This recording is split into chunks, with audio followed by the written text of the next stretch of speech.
श्री राधा सर्वेश्वराय नमः। श्री सीतानाथाय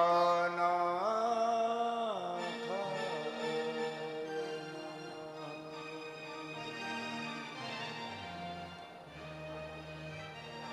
श्री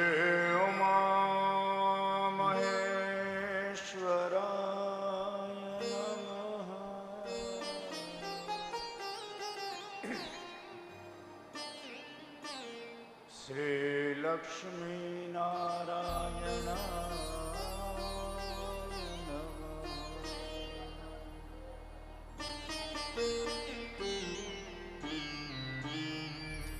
श्री गुरु वसिष्ठाय नमः।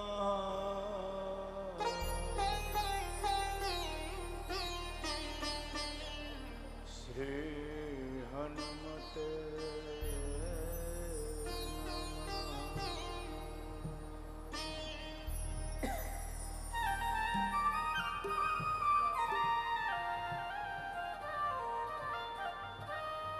अतुलित बलधामं हेमशैलावदेहं दनुजवन कृशानं ज्ञानिनामग्रगण्यं सकलगुणनिधानं वानराणामधीशं रघुपतिप्रियभक्तं वातजातं नमः। बोलिए हनुमान जी महाराज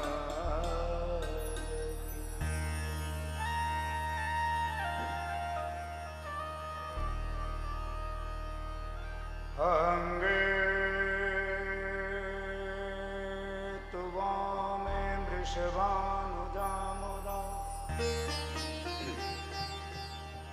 विराजमाना मनुरूप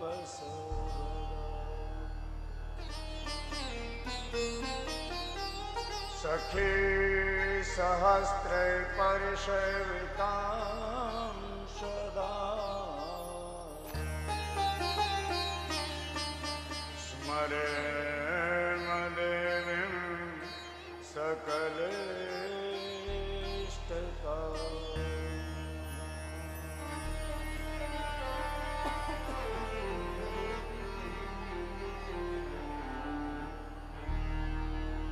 वंशे विभूषितकरानवनीरदाभा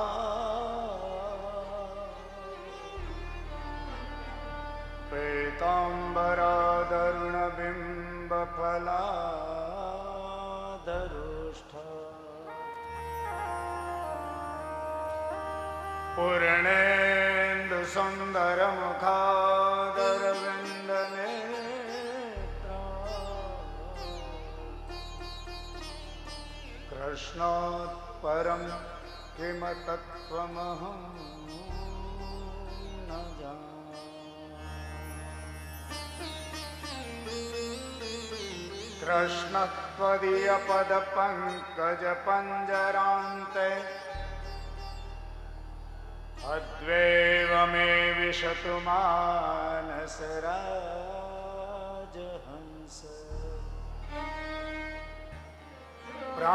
प्राणप्रयाण समये कफवातपित्ते कण्ठावरोधनविधौ स्मरण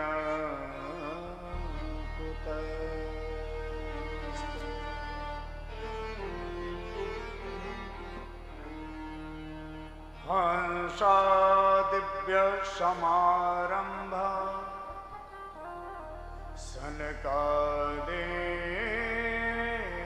मुनीश्वरा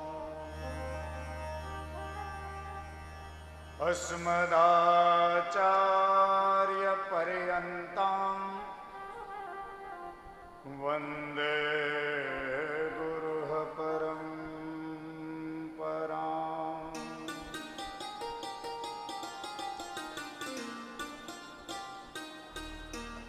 यं प्रव्रजन्तमनुपेतमपेतकृत्यम् द्वैपायनो विरहकातरा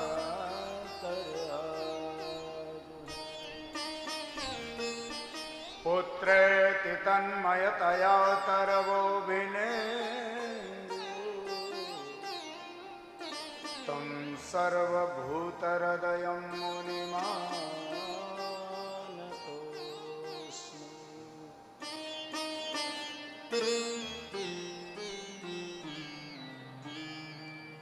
व्यासाय विष्णुरूपाय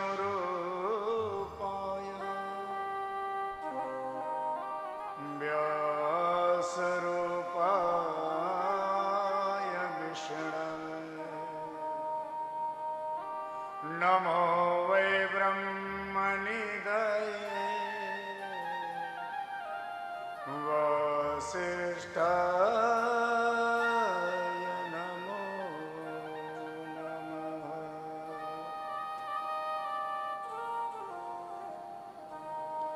अज्ञानतिमिरान्धस्य ज्ञानाञ्जनशलाकया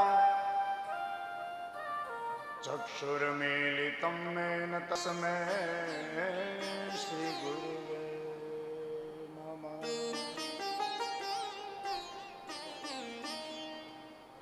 नारायणं नमस्कृत्यं नरं चैव नरोत्तमं देवीं सरस्वतीं व्यासो ततो जयमुदीरये।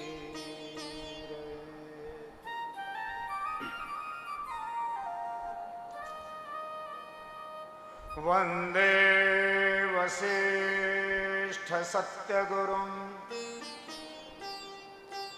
वन्दे जगद्विख्यातम्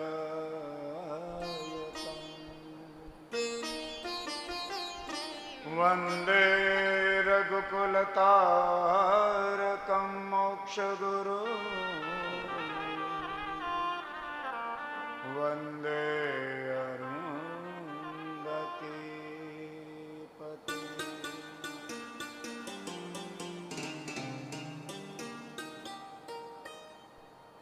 जय जय श्री राधा रमण जय जय नवल किशोर जय गोपी चित चोर प्रभु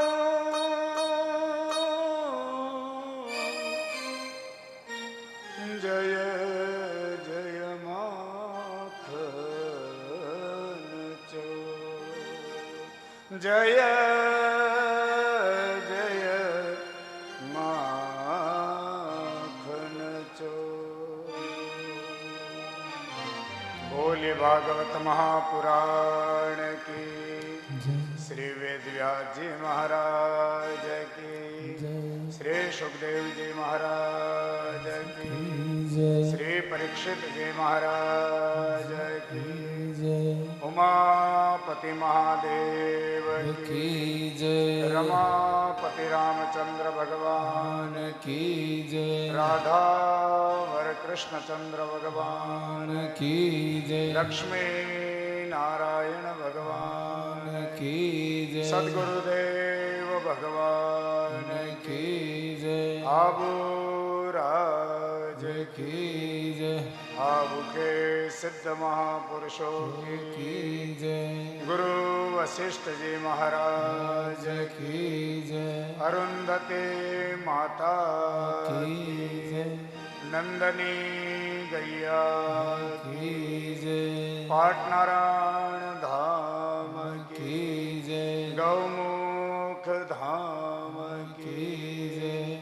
अपने अपने माता पिता गुरुदेव की जय। जय जय श्री राम जय जय श्री राम जय जय श्री राधे।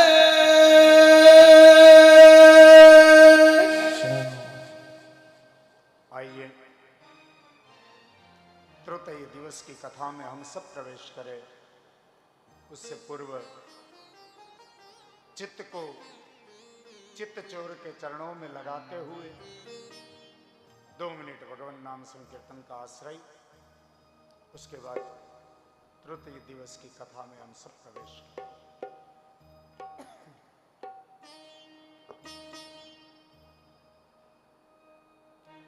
गोविंद मेरो है, गोपाल मेरो है, गोविंद मेरो है, गोपाल मेरो है, गोविंद मेरो है, गोपाल मेरो है, गोविंद मेरो है, गोपाल मेरो है, गोविंद मेरो है, गोपाल मेरो है।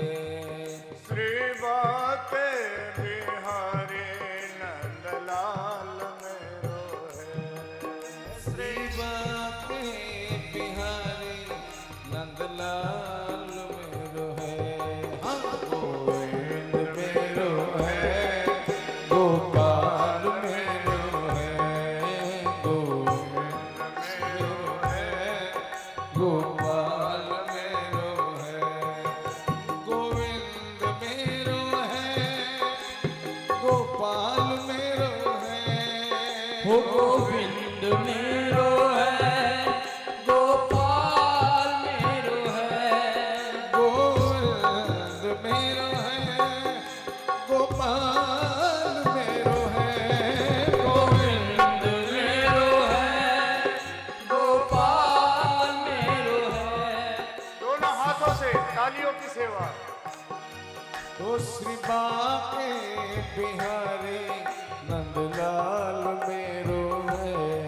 हो श्री बाके बिहारी नंदलाल मेरो है, गोविंद मेरो है, गोपाल मेरो है, गोविंद मेरो है, गोपाल मेरो है, गोविंद मेरो है, गोपाल मेरो है, गोविंद मेरो है, गोपाल मेरो है, गोविंद मेरो है, गोपाल मेरो है, गोविंद मेरो है, गोपाल मेरो है, गोविंद मेरो है, गोपाल मेरो है, गोविंद मेरो है, गोपाल मेरो है। श्री बाके बिहारी नंदलाल मेरो है, श्री बाके बिहारी नंदलाल मेरो है, गोविंद मेरो है, गोपाल मेरो है, गोविंद मेरो है, गोपाल मेरो है। श्री बाके बिहारी नंदलाल मेरो है। ओ श्री बाके बिहारी नंदलाल मेरो है, हाँ, गोविंद मेरो है, गोपाल मेरो है, गोविंद मेरो है, गोपाल मेरो है, मेरो रमण गिरधारी, गिरधारी श्याम बनवारी, मेरो राधा रमण गिरधारी, गिरधारी श्याम बनवारी, मेरो राधा गोवन गिरधारी, गिरधारी श्याम बनवारी। बोलो राधा रमण गिरधारी, गिरधारी श्याम बनवारी। भजो राधे गोविंद, भजो राधे गोविंद, भजो राधे गोविंद, भजो राधे गोविंद, भजो राधे गोविंद, भजो राधे गोविंद, भजो राधे गोविंद, भजो राधे गोविंद, भजो राधे गोविंद, भजो राधे गोविंद, भजो राधे गोविंद भजो राधे गोविंद भजो राधे गोविंद भजो राधे गोविंद भजो राधे गोविंद भजो राधे गोविंद भजो राधे गोविंद भजो राधे गोविंद ओ भजो राधे गोविंद ओ भजो राधे गोविंद भजो राधे गोविंद भजो राधे गोविंद ओ भजो राधे गोविंद भजो राधे गोविंद भजो राधे गोविंद भजो राधे गोविंद भजो राधे गोविंद भजो राधे जय जय श्री राधे बोले भागवत भगवान की परम मंगलमय परात्पर अखिलेश्वर अकारण करुणावरुणालय भक्तवांसा कल्पतरु नंद नंदन यशोदानंदन श्री बालकृष्ण लाल की वांगमय प्रतिस्वरूपा श्रीमद् भागवत महापुराण को साष्टांग दंडवत प्रणाम करते हुए गुरु वशिष्ठ जी के श्री चरणों में साष्टांग दंडवत प्रणाम करते हुए सदगुरु के श्री चरणों में साष्टांग दंडवत प्रणाम करते हुए यहाँ उपस्थित संत महापुरुषों के श्री चरणों में दंडवत प्रणाम करते हुए भक्तिमती माताएं भक्तवृंद भाई बंधु आप सबको जय जय श्री राधे। भगवत कृपा हम सब पर हुई, सदगुरु की कृपा हम सब पर हुई। राधा रानी के प्राकट्य महोत्सव के पवित्र अवसर पर, शुभ अवसर ने पवित्र अवसर, शुभ तो है ही है, राधे कहने से ही शुभ हो जाता।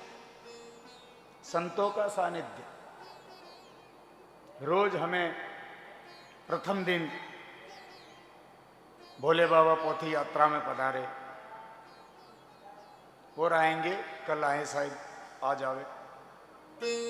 कल भी संतों के दर्शन हुए, आज भी। वैसे तो स्वामी जी हमारे श्यामल बाबा के दर्शन तो रोज नित्य होते हैं। आज हमारे वशिष्ठ जी के पुराने पुजारी जी, देखिए अब हमारे अपनी परंपरा में जो गौमुख के पुजारी बनते थे वही पाटनारायण भगवान के पुजारी बनते थे। 15 से 16 वर्ष गौमुख में सेवा दी, उसके बाद पाटनारायण भगवान की सेवा, पहले गुरु जी की सेवा में, फिर चेले जी की सेवा में।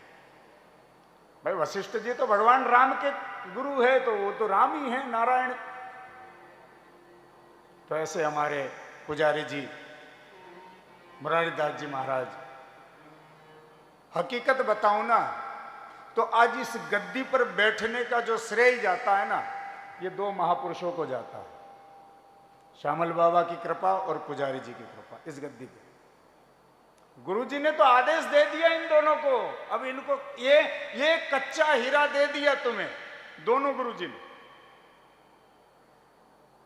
इधर से तो आदेश ये होता था पाटनारायण जाओ, वहां से जो आदेश आएगा वही माना जाता था। तो दोनों बड़े गुरुजी ने दोनों को आदेश दे दिया, ये कच्चा पत्थर दे दिया, चाहे इसकी मूर्ति बनाओ, चाहे सालेग्राम बनाओ। ये दोनों महापुरुष आज यहां विराजमान हैं और ये दोनों की डांटते थे, वो स्वयं दौड़ते थे। अब नए नए कथाकार बने, कौन कराएगा भैया कथा, कैसी करते होंगे, क्या होता होगा, कौन जाने। खुद ही दोनों दौड़ते थे, सीढ़ियां चढ़ते थे। पहली कथा वशिष्ठ जी को सुनाई गौमुख में, दूसरी कथा यहां सुनने वाले केवल भगवान। दो विचारक हमारे बजाने वाले दो बैठे रहते, वो सो जाते बैठे बैठे, उनकी समझ आप लोग नहीं थे भाई, शुरू शुरू में तो आप तो महान लोग हैं। बोलो राधे। शुरू शुरू में तो, पर इन दोनों का अथक प्रयास कि आज हम इस स्थान पर बैठे हुए, मुझे गौमुख का शिष्य बनाने वाले ही ये दोनों हैं, नहीं तो मैं तो कब से भाग छूटा होता। इन दोनों ने पकड़ के रखा और महाराज जी के चरणों में निवेदन किया,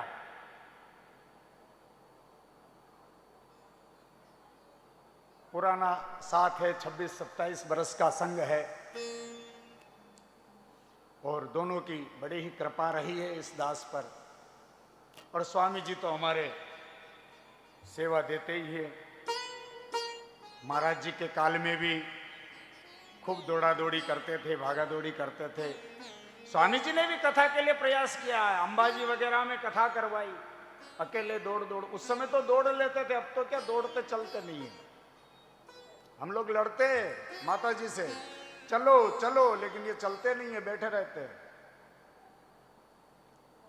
इनका भी प्रयास रहा है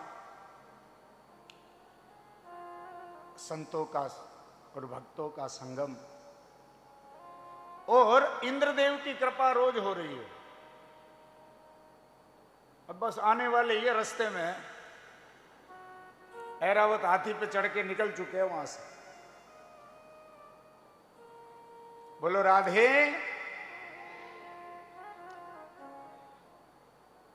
किशोरी श्री राधा रानी के दिव्य प्राकट्य महोत्सव के उपलक्ष्य में हम सब एकत्रित हो रहे हैं भगवत चर्चा के लिए। भगवान के नाम को गाओ, भगवान के नाम को श्रवण करो, भगवान के नाम का चिंतन करो, या भगवान का नाम किसी अन्य को सुनाओ। बड़ा ही महत्व है। कलयुग के अंदर नाम से बड़ी कोई महिमा नहीं है। भगवान कृष्ण तो वहां तक कहते हैं भागवत जी में कि यदि कोई रा शब्द बोलता है ना, तो मैं दौड़ करके उसके निकट चला जाता हूं, और धा बोलते ही मैं उसे अपने हृदय से लगा लेता हूं। भगवान को इतना प्रिय है राधा नाम, जिस प्रकार हनुमान जी महाराज को राम नाम प्रिय है। हनुमान जी को राम जी का नाम बड़ा प्रिय है। राम जी की जरूरत नहीं है, नाम की जरूरत है, नाम की आवश्यकता है। अरे नाम के प्रभाव से तो वो सेतुबंध रामेश्वरम की स्थापना हो गई महाराज, केवल नाम के प्रभाव से।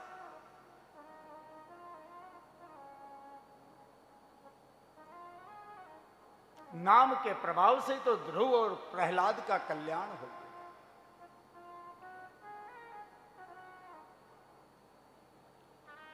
बड़ा दिव्य उत्सव के उपलक्ष्य में कल तो कन्हैया आ जाएंगे, और कन्हैया आने के बाद ये सारी ज्ञान की बातें छूट जाती हैं, क्योंकि उसके सामने ज्ञान की बातें कर भी नहीं सकते हो, क्योंकि वो तो स्वयं गीता का उपदेशक है।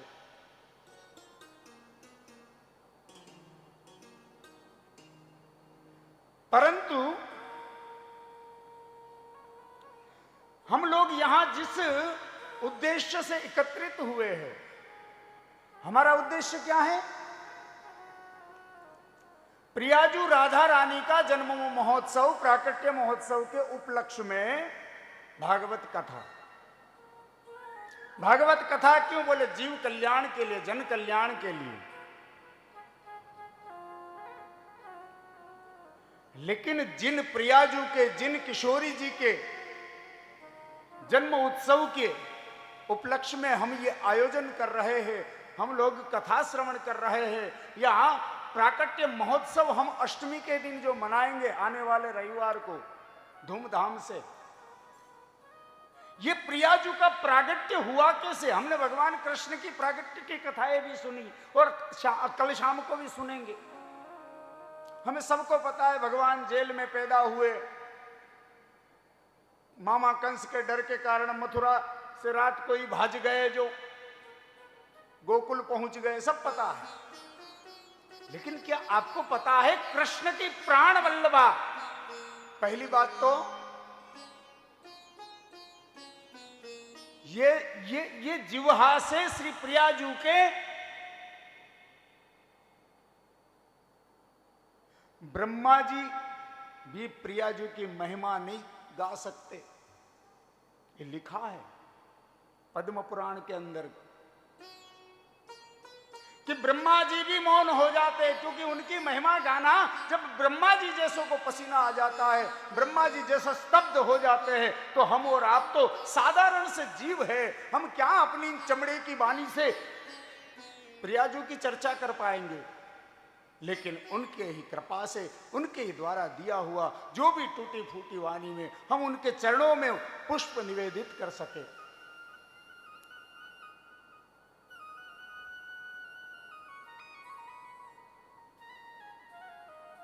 आज मेरी इच्छा हुई, मैंने सोचा ये भागवत कथा तो फिर ठाकुर जी का स्वरूप है, और जहां कृष्ण है वहां राधा है, जहां राधा कृष्ण भिन्न तो है ही नहीं, कृष्ण ही राधा है, राधा ही कृष्ण है।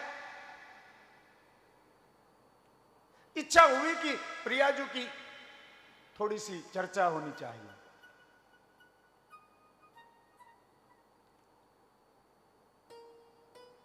भगवान का नित्य निवास कहां है? गोलोक धाम। गोलोक धाम के अंदर भगवान किशोरी राधा रानी के साथ में नित्य निकुंज में निवास करते हैं। निकुंज माने सुंदर लताएं, सुंदर पुष्प की बेले, उनके मध्य में सुंदर स्वर्ण जड़ित, रत्नों से जड़ित झूला। निकुंज यानी अपने देसी भाषा में कहे तो झाड़ी सी नहीं हो जाती है कई बार, कोई वृक्ष की, लता की, और उसके नीचे गर्मी में बैठते कितना आनंद आता है। जब साधारण सी जो लताओं का कुंज बन जाता है, उसमें बैठने का आनंद इतना आता होगा, तो विचार कीजिए, कल्पना कीजिए, मन में उस क्षण को याद कीजिए। प्रिया प्रीतम उस निकुंज के अंदर झूले पर धीरे धीरे झूल रहे होंगे, एकांत बिल्कुल।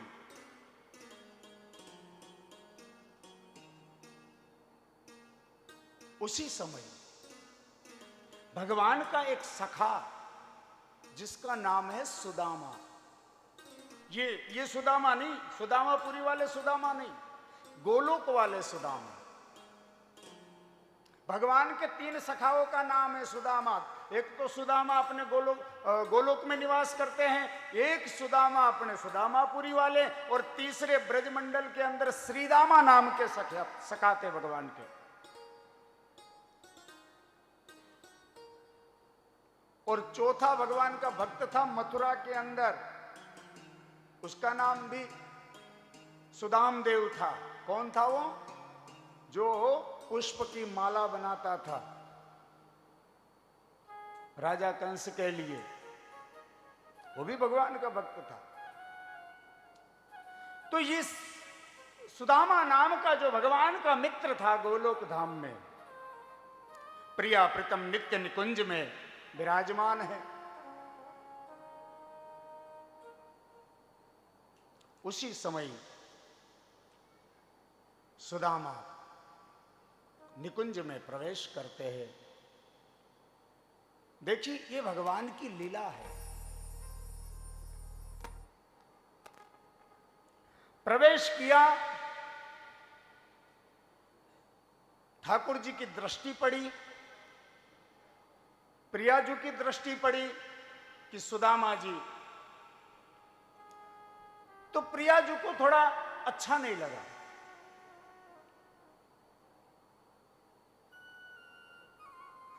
तो प्रियाजू राधा रानी ने डांट दिया। ये लीला है भगवान की। हे सुदामा जी, आप इस प्रकार राक्षसों जैसी वृत्ति क्यों अपनाते हो? आपको जब भीतर आना है तो आवाज लगा दिया करो, सीधे ही भीतर चले आ रहे हो कुंज में।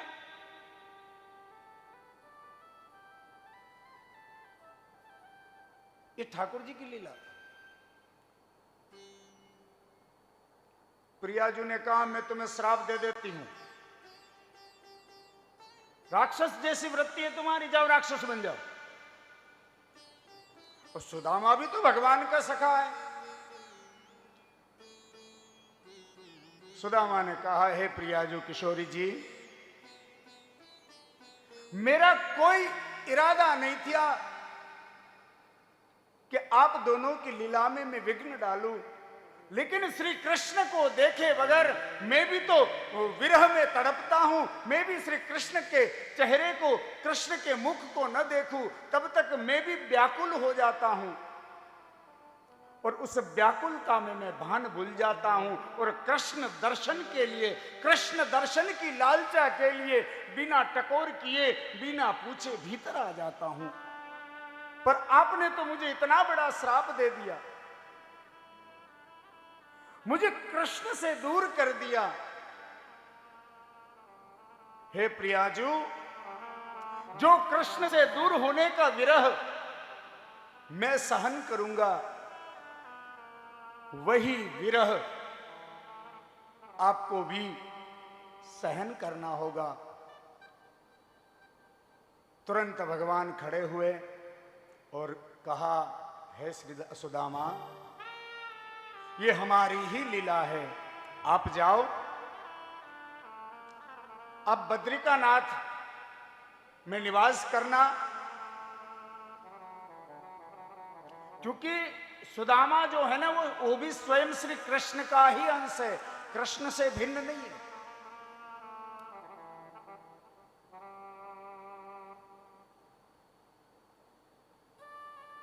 आप शंखचूड़ नाम के राक्षस बनोगे, और हे प्रियाजू, आप भी परेशान न होइए, ये आप ही की आज्ञा से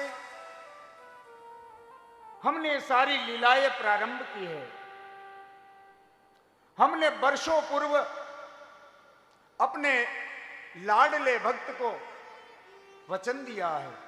कौन थे लाडले भक्त?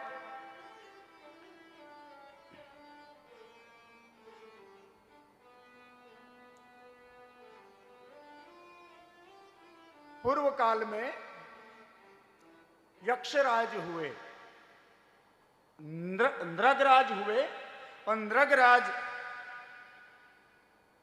के पुत्र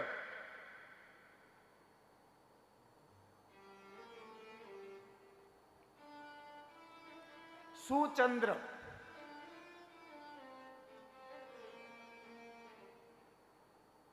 और पितरों की, जो पितर है, उन पितरों की मानसी कन्या जिसका नाम है कलावती।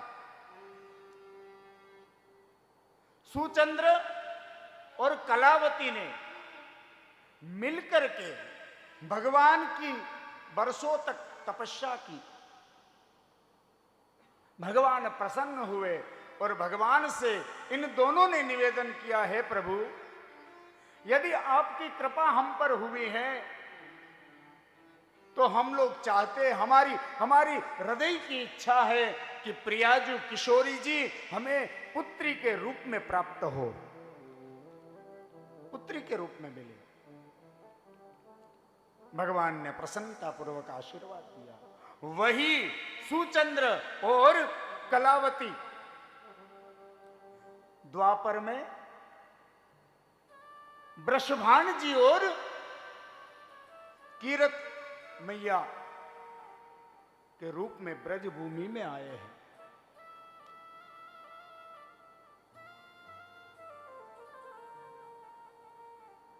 और ये भगवती किशोरी जी का प्रागट्य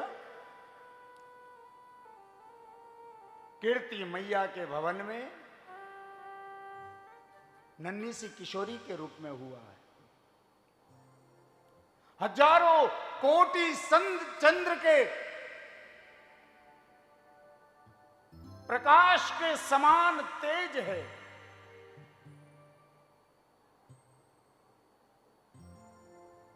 और पद्म पुराण में भी कथा आती है राधा जी के प्रागट्य की। पद्म पुराण में तो यह आता है कि वे जो है वृषभान जी महाराज अपनी यज्ञशाला सफाई कर रहे थे, और यज्ञशाला जब सफाई कर रहे थे तो उसी समय किशोरी जी का प्रागट्य हुआ यज्ञशाला में।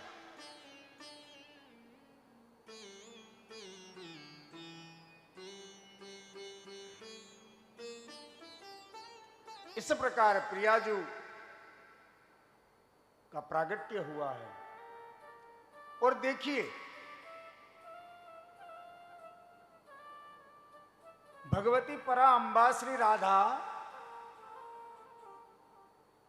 राधा शब्द में कितना प्रेम है। आप देखो, केवल राधा बोलोगे तो आप गदगद हो जाओगे, पूरा हमारा जो मुंह है वो भर जाएगा। राधा का तात्पर्य यही है कि कृष्ण प्रेम की अविरत बहती धारा। राधा का उल्टा क्या होता? धारा। जैसे हम बोले राधा राधा राधा राधा राधा राधा राधा राधा, श्री कृष्ण के प्रेम की अविचल अखंड धारा ही तो राधा है।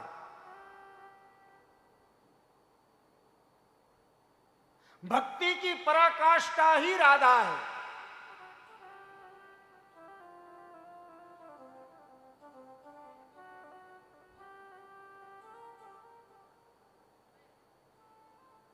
श्री कृष्ण की आराधना ही राधा है। ऐसी भगवती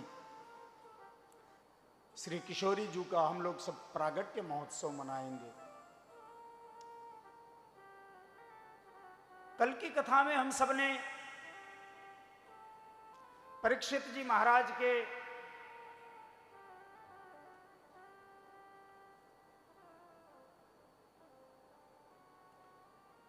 शमीक ऋषि के द्वारा श्राप लगने की कथा श्रवण करी।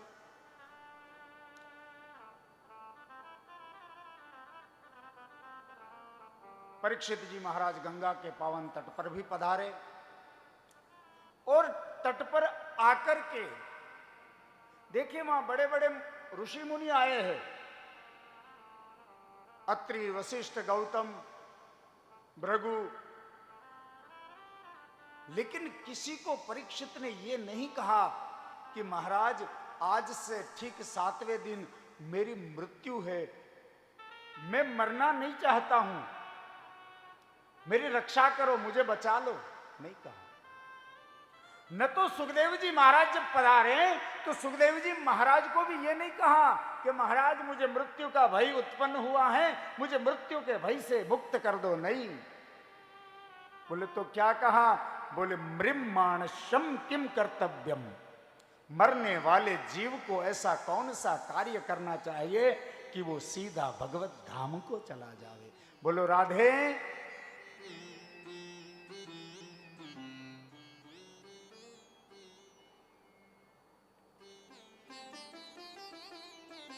ऐसा कौन सा कर्म करे, ऐसा कौन सा कार्य करे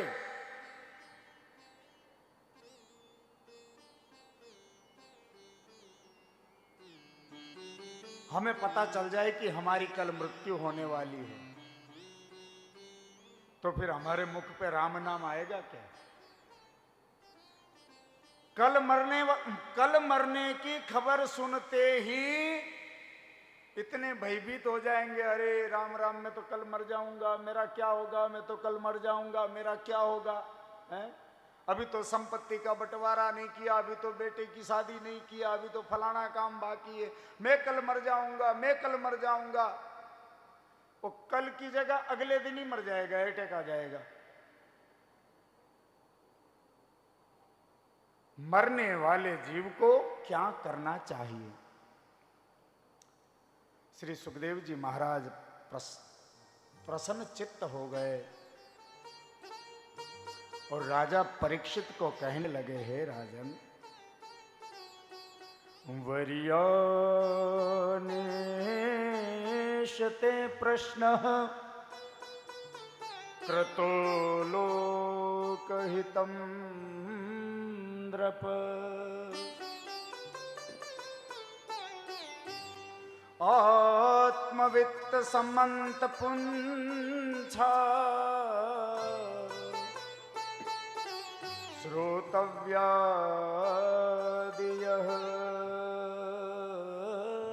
परः। हे राजन, वरिया नेशते प्रश्नों, ये जो तुमने प्रश्न किया है वो केवल तुमने स्वयं के लिए नहीं किया है, ये समस्त जगत के जीवों के कल्याण करने वाला प्रश्न है।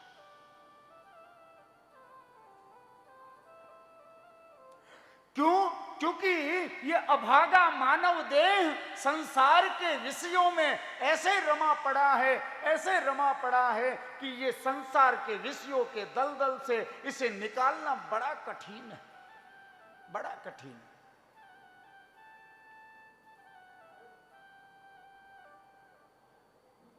हम सबके जीवन संसार के विषयों में फंसे पड़े, इतनी आसानी से नहीं निकलेंगे। हे राजन, ऐसे विषक्त जीवों के कल्याण के लिए, उनका उद्धार होवे, ऐसा प्रश्न तुमने कहा है। हे राजन, जिनको मरने का भय सतावे या जिनको ये एहसास हो जाए कि मेरी मृत्यु निकट आ गई है, ऐसे जीवों को सबसे पहले ये काम करने चाहिए। कौन से? तो सुखदेव बाबा कहते हैं, हे राजन, तस्माद् भारत सर्वात्मा भगवानी ईश्वरो हरि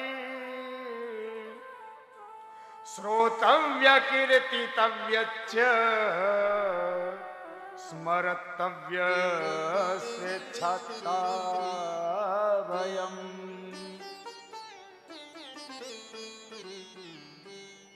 तस्माद् भारत सर्वात्मा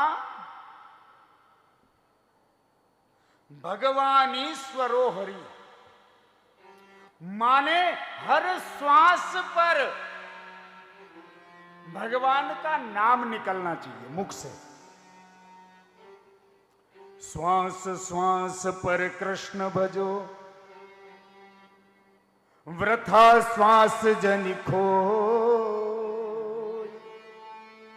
ना जाने यह श्वास की आवन हो या न हो।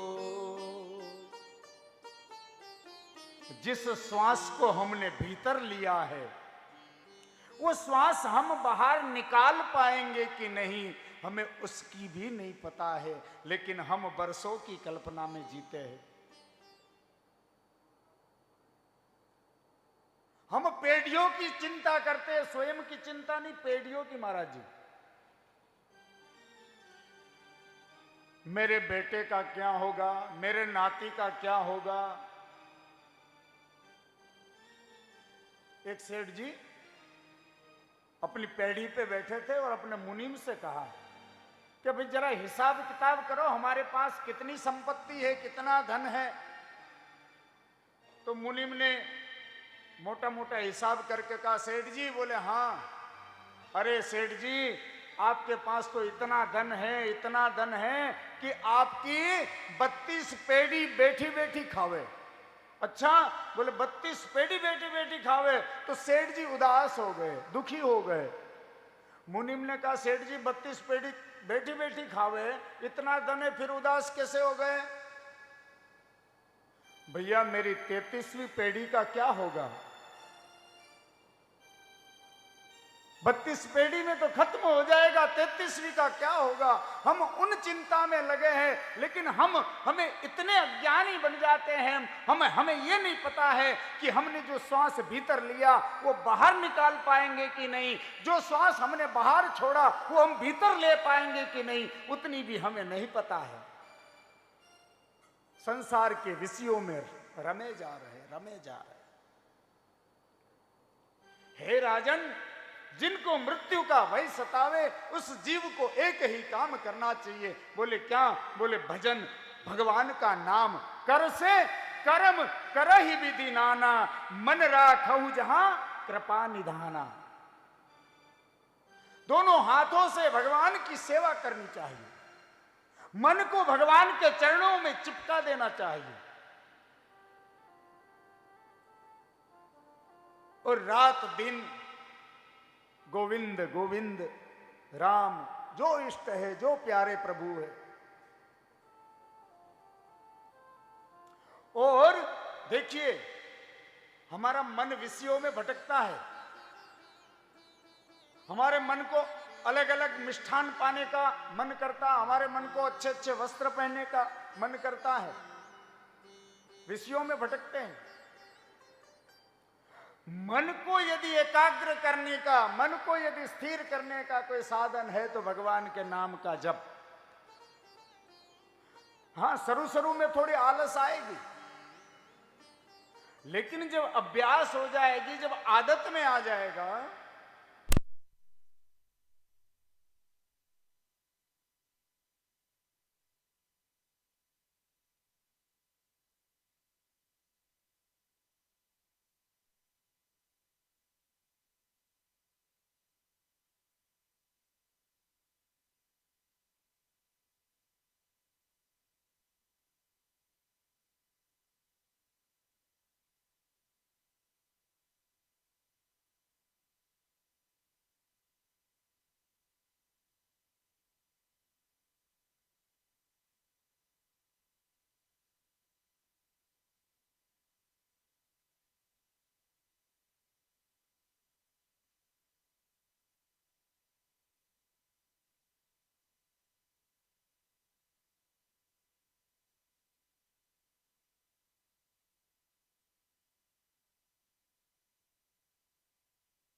श्री राम।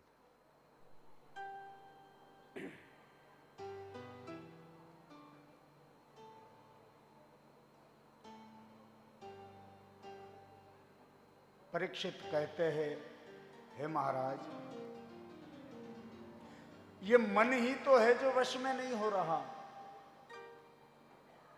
मन को वश में कैसे करें? इनका और कोई उपाय है? सुखदेव जी कहते हैं, हाँ बिल्कुल, 4 चीजों का ध्यान रखो जिनको जल्दी मन वश में करना है।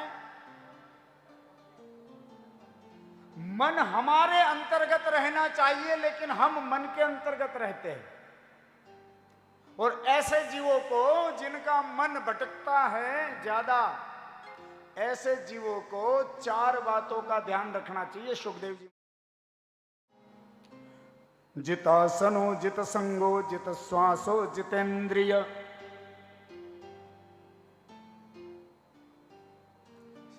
सबसे पहले बैठना सीखो। जिसको बैठने का अभ्यास हो गया, 3 घंटा 4 घंटा एक आसन पे बैठने का अभ्यास, जो आसन पे तुम्हें अच्छा लगे उसी आसन में अभ्यास करो बैठने का। हम लोग बैठते हैं लेकिन बैठने का अभ्यास नहीं है। जिनको बैठने का अभ्यास होता है वो स्थिर हो जाता है।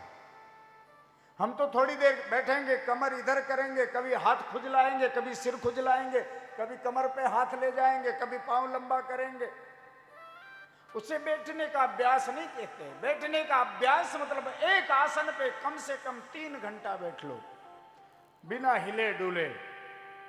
श्वास लेना, श्वास बंद मत कर देना। बोलो राधे। हाँ, वो बोले ना बाबा रामदेव जी टीवी पे योग सिखाते थे शुरू शुरू में। जब बाबा रामदेव जी, अब तो सब जान गए, शुरू शुरू में जब टीवी पे योग सिखाते थे तो एक माँ जी, 80 बरस के माँ जी, उसने सोचा अपने भी योग करे, 2-4 साल ज्यादा जी लेंगे। तो टीवी के सामने बैठ गए माँ जी, और बाबा रामदेव जी टीवी में बैठे बैठे बोले कि भाई अब अपनी श्वास को अंदर खींचो। अब वो माँ जी ने अंदर खींच ली, खींचते ही लाइट चली गई। अब बाबा जी केवे श्वास छोड़ो, तब तो छोड़े, वो सीधी छोड़ के चली गई ऊपर। बोलो राधे।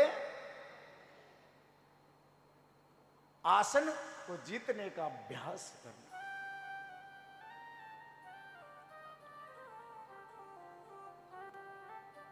दूसरा बोले जित श्वासो, श्वास को कैसे जीता जाए?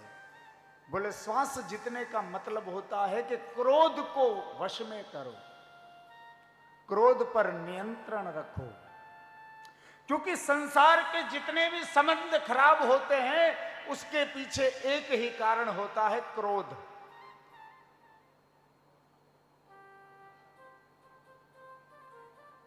कहीं पे भी देख लो, जहां जहां क्रोध हुआ है वहां वहां सुपड़ा साफ हुआ।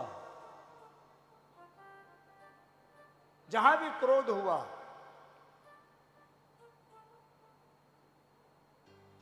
इसलिए क्रोध को नियंत्रण करना चाहिए। कभी देखना, जो हमारी श्वास चलती है ना वो ठंडी होती है, ठंडी होती है। लेकिन जब हमको क्रोध आता है, क्रोध आवे तब अपनी श्वासों को देखना गर्म हो जाएगी। तो श्वासें हमेशा ठंडी रहनी चाहिए, क्रोध नहीं। क्रोध से किसी का भला न होगा, न हुआ है कभी। क्रोध नुकसान ही नुकसान कारक है।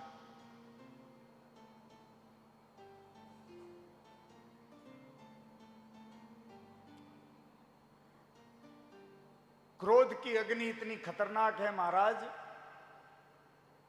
कि उसमें एक बार जो पड़ गया वो जला के भस्म ही होता है। तीसरी बात, जित संगो, अच्छे लोगों की संगति करना, परम पुरुष की संगति करना, अच्छे लोगों के साथ बैठना। अच्छे लोग माने जिनका मन पवित्र हो, जो भगवत चर्चा करते हो, जो भगवान की बातें करते हो, जहां सत्संग होता हो। दुर्जन के साथ में बैठोगे तो दुर्गुण तुम्हारे अंदर अवश्य आएंगे। सज्जन के साथ बैठोगे, संत पुरुष के निकट रहोगे तो दुर्गुण तुम्हारे निकट नहीं आएंगे। चौथी बात, जितेंद्रिय।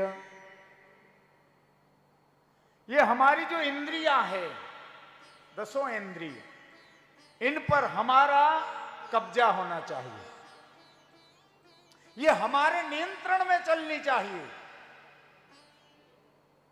हमें उस इंद्रियों के पीछे नहीं भागना है, इंद्रियां हमारे पीछे भागनी चाहिए।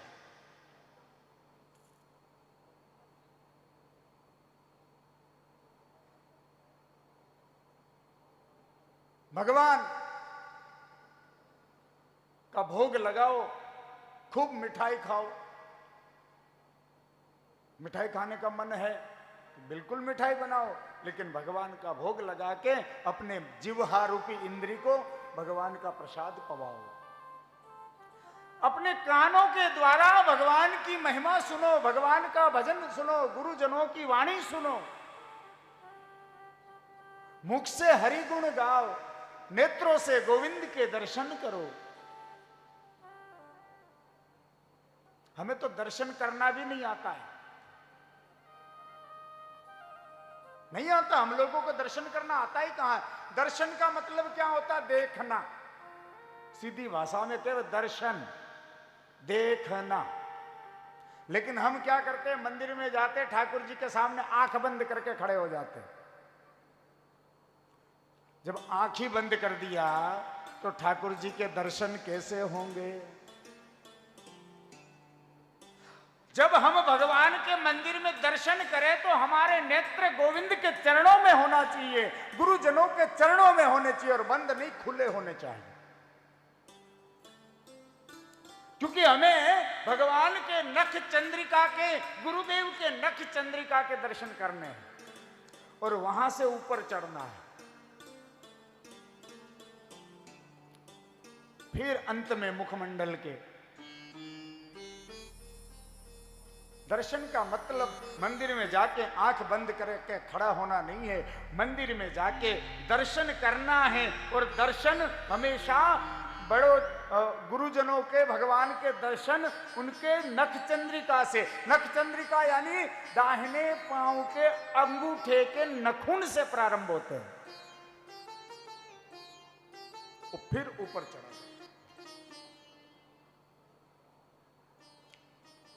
हमारी और आपकी क्या औकात है जो ठाकुर जी से दृष्टि मिला सके, गुरुजनों से नजर मिला सके? इसीलिए नजर झुका के उनके चरणों से धीरे धीरे धीरे धीरे धीरे धीरे दृष्टि को ऊपर ले जाए।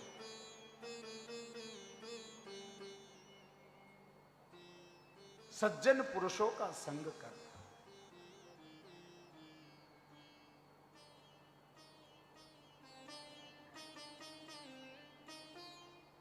हे राजन, चिंता को त्याग देनी है और चिंतन को प्रारंभ करना है। चिंतन, चिंता सतावे तो भी चिंतन। चिंतन में वो सामर्थ्यता है महाराज कि भगवान को प्रकट कर देता है।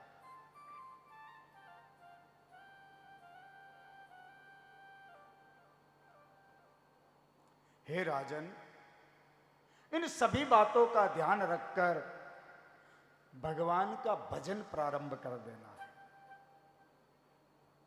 और जैसे जैसे भगवान का भजन बढ़ने लगेगा, ये मन धीरे धीरे धीरे धीरे धीरे तुम्हारे वश में होने लगेगा। राजा परीक्षित ने दोनों हाथ जोड़ के निवेदन किया है, सुखदेव जी महाराज,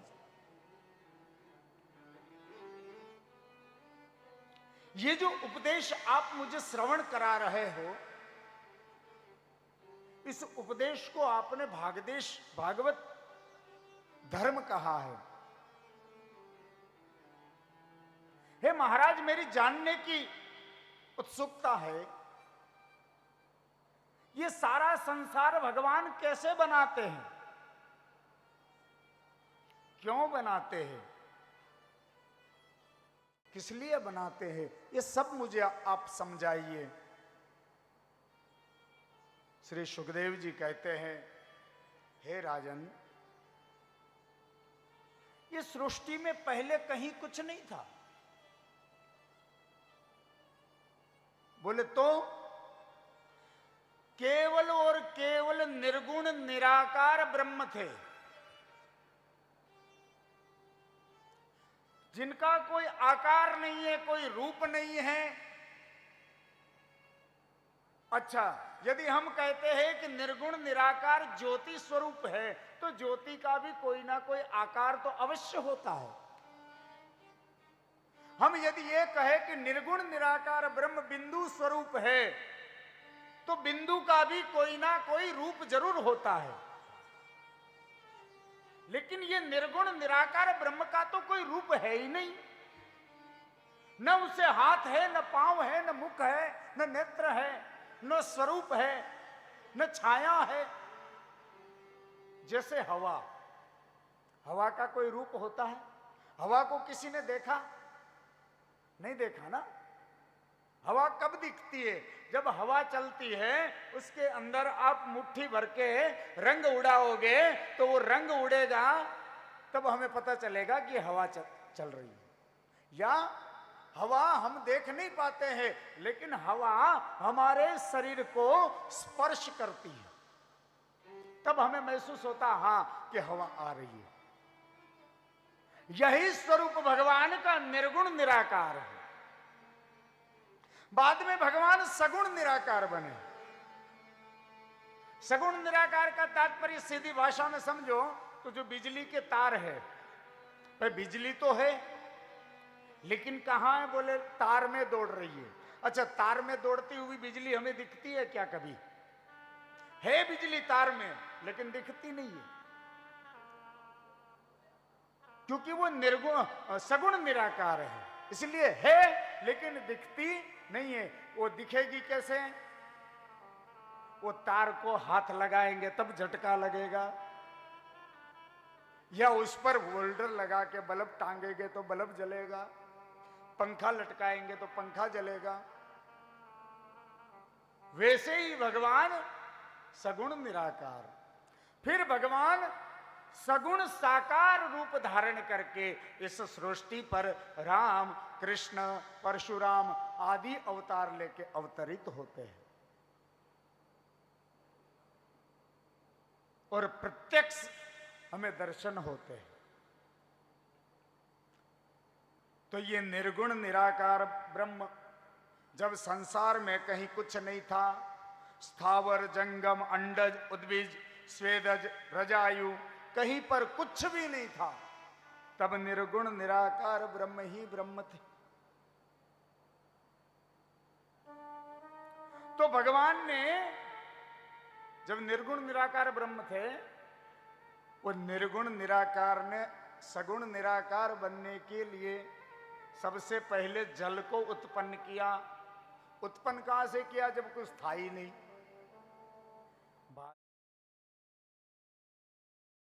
जब कुछ है ही नहीं तो पानी कहां से उत्पन्न किया उस निर्गुण निराकार ने? शुक्र भी स्वयं ही है, अन्यत्र कहीं से नहीं लाए। भाई कुंभकार मटका बनाएगा तो मिट्टी को लेके आएगा, उस मिट्टी से मटका बनाएगा, लेकिन यहां भगवान कहीं कुछ लेने नहीं गए, स्वयं के भीतर से ही। जिस प्रकार मकड़ी स्वयं का जो जाल बुनती है, वो स्वयं के भीतर से ही लाड़ निकाल के बुनती है, कहीं अन्यत्र से कोई सामग्री लेके नहीं आती मकड़ी।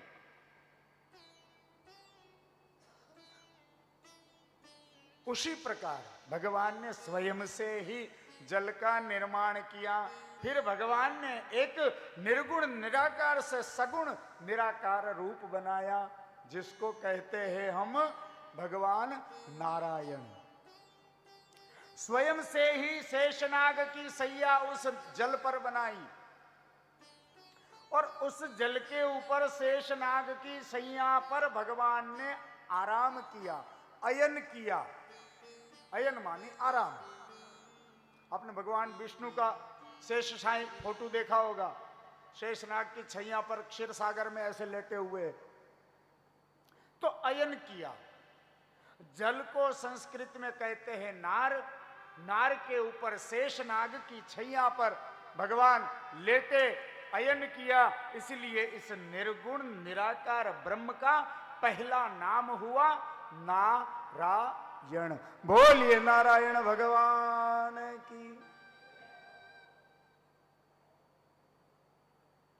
और भगवान नारायण की नाभि से कमल प्रकट हुआ और कमल से ब्रह्मा प्रकट हुए।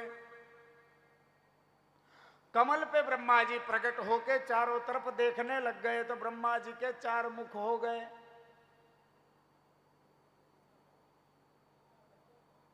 कहीं कुछ नहीं मिला तो वो कमल दंड की नाल पकड़ के पानी के भीतर ब्रह्मा जी जाने लगे। हजारों वर्षों तक पानी के भीतर वो कमल की डंड पकड़ के जा रहे हैं, लेकिन वहां कोई छोर ही नहीं आ रहा है। ब्रह्मा जी वापस आए, ब्रह्मा जी के कान में एक आकाशवाणी सुनाई दी, हे ब्रह्मा जी तपस्या करो। ब्रह्मा जी हजारों वर्ष की तपस्या में तल्लीन हो गए। समय आने पर भगवान प्रकट हुए, चतुर्भुज नारायण। ब्रह्मा जी को दर्शन दिया। ब्रह्मा जी को भगवान ने आदेश किया है, ब्रह्मा जी अब आप सृष्टि की रचना कीजिए। ब्रह्मा जी ने कहा, प्रभु मुझे ये सृष्टि के चक्कर में मत डालो, मैं तो आपका भजन करूंगा। तब भगवान ने चतुर्श्लोकी भागवत का उपदेश ब्रह्मा जी को किया।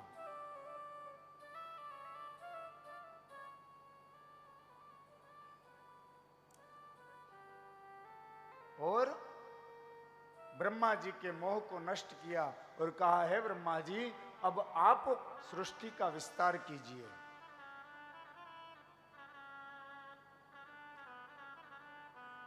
देखिए भागवत जी कहता है कि ये जो संसार है, ये संसार स्वयं नारायण है और नारायण ही संसार है, संसार ही नारायण है। हम सबके भीतर भगवान हैं,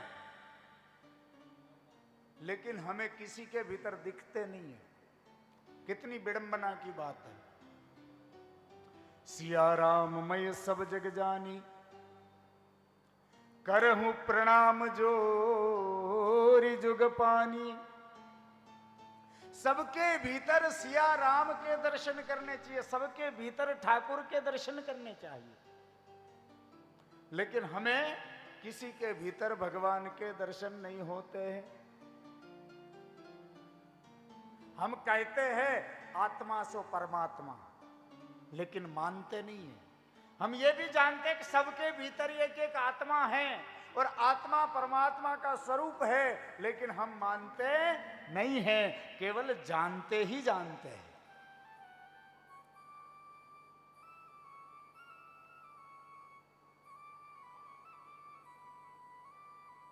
ये संसार भगवान का स्वरूप ही है, इसीलिए संसार के हर क्षण हर कण को गोविंद का ही स्वरूप देखना चाहिए।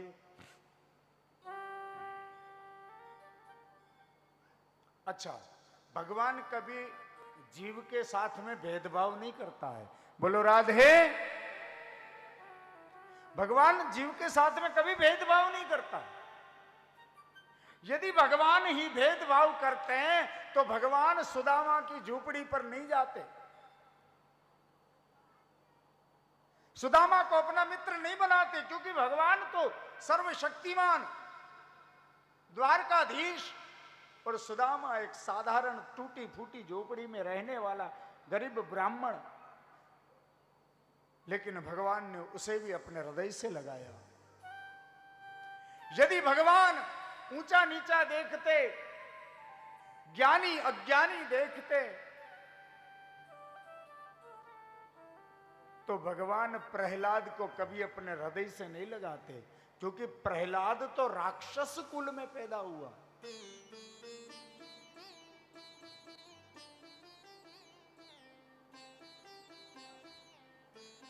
भगवान ये नहीं देखते हैं कि भगवान के कौन बड़ा है, कौन छोटा है, कौन ज्ञानी है, कौन मूर्ख है। भगवान ये नहीं देखते। यदि भगवान ऐसा देखते, ये जाति पाति का भी खेल हम लोगों ने किया हुआ। भगवान के द्वार पर कोई जाति, अगर जाति पाति होती भगवान के आगे, भगवान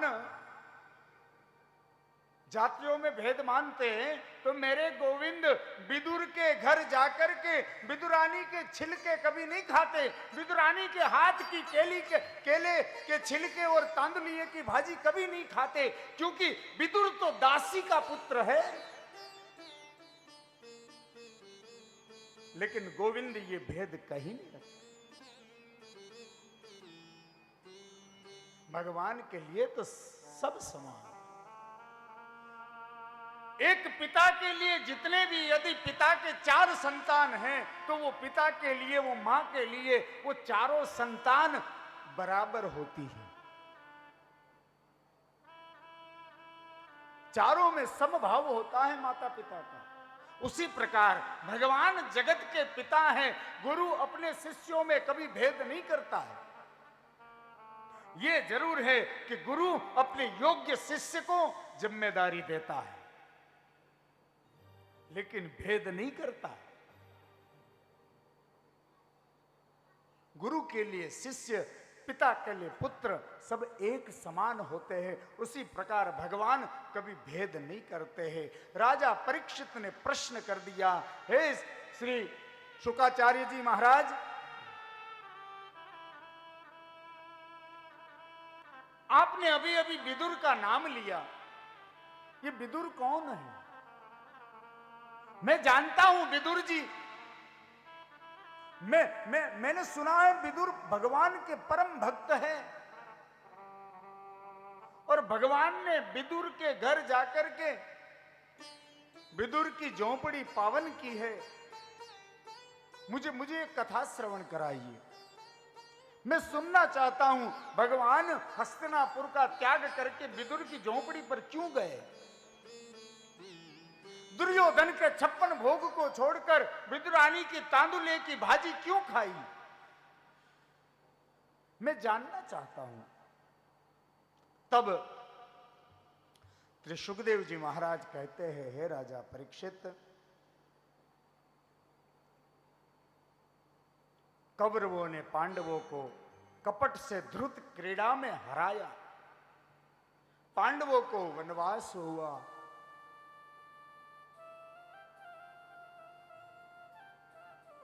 वनवास परिपूर्ण करने के बाद जो पांडवों का राज्य था वो दुर्योधन आदि ने छीन लिया, लौटाकर वापस दिया नहीं। युद्ध की स्थिति पैदा हो रही थी, तो भगवान कृष्ण पांडवों की तरफ से पांडवों का प्रतिनिधित्व करते हुए समझाइश करने के लिए हस्तिनापुर पधारे। जब हस्तिनापुर गोविंद आए हैं तो द्वार पर दुर्योधन ने भगवान को आता देख बड़ा ही स्वागत का स्वांग रचा है। हृदय से नहीं चाहता था कि कृष्ण हस्तिनापुर आवे, लेकिन आ गए तो अब दिखावा तो करना पड़ेगा। कई बार हम लोग नहीं, घर पे कोई ऐसे मेहमान आ जाते तो अपने उदास हो जाते, ये कहां से आ गया। और कोई कोई मेहमान भी ढीठ होते हैं महाराज। हाँ, आ गए सो आ गए, जाने का नाम ही नहीं लेते। अब तो वो मेहमान गति कहाँ रही? पहले जो मेहमान गति होती थी है, अब तो मेहमान बन के पहली बात तो कोई जाना भी पसंद नहीं करता है, और कोई मेहमान घर पर आ जावे तो भी ज्यादा देर रोकना पसंद नहीं करता।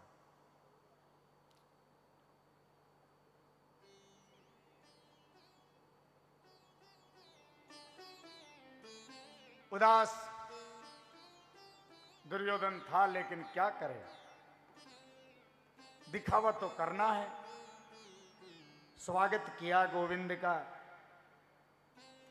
और देखिए, जब भगवान हस्तिनापुर गए समझाइश के लिए, तो विदुर जी हस्तिनापुर को छोड़ चुके हैं, क्योंकि विदुर जी का अपमान किया था दुर्योधन ने। अपमान के कारण विदुर जी ने हस्तिनापुर का त्याग कर दिया। और कहां रहते थे?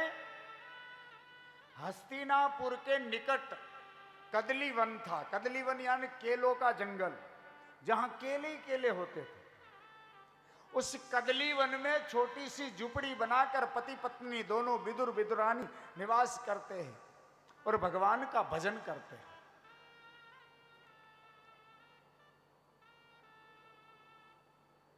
इधर दुर्योधन ने भगवान का स्वागत तो किया है, भीतर लाए महाराज धृतराष्ट्र ने भगवान को स्वर्ण सिंह जड़ित गैया का दान दिया है। क्योंकि हमारे यहां मेहमान को भगवान का रूप माना गया है। अतिथि देवो भव। अतिथि, अतिथि का मतलब जो बिना तिथि से, बिना तारीख से, बिना समय से, बिना बताए घर पर आ जाए, वो अतिथि। कोई तिथि नहीं है उसके आने की, वो अतिथि है। अब तो पहले फोन कर देते, हां मैं आ रहा हूं, वो मेहमान नहीं है। पहले हमारे यहां एक कहावत हुआ करती थी कि ये 3 वस्तु बता करके नहीं आती है। बोले कौन कौन सी? बोले मैं, मरण और मेहमान। ये बिना बताए, बिना तिथि से आ जाते, इसीलिए अतिथि।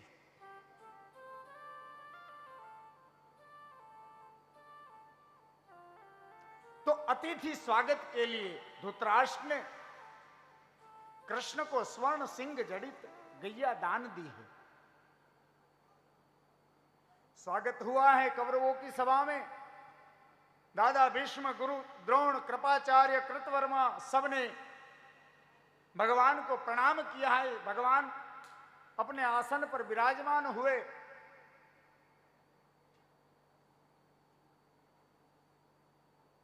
धीरे से महाराज धृतराष्ट्र ने श्री कृष्ण से कहा, है केशव, हस्तिनापुर आने का क्या प्रयोजन है? किस कारण से तुम हस्तिनापुर आए हो? भगवान ने कहा, है महाराज, कारण आप जानते हो। जो पांडवों का खांडव प्रस्थ, इंद्रप्रस्थ आपके पुत्रों ने छीन लिया है, कपट के द्वारा ले लिया है, वो वापस लौटाने के लिए मैं आपसे निवेदन करने आया हूं। इतना जब भगवान बोले, दुर्योधन अपने सिंहासन से खड़ा हो गया, आग बबूला होकर के कहने लगा, हे कृष्ण, कौन से पांडव? हमारे वो कोई भाई नहीं है। हमने वो राज्य जीता है, हम उसे कभी लौटाएंगे नहीं।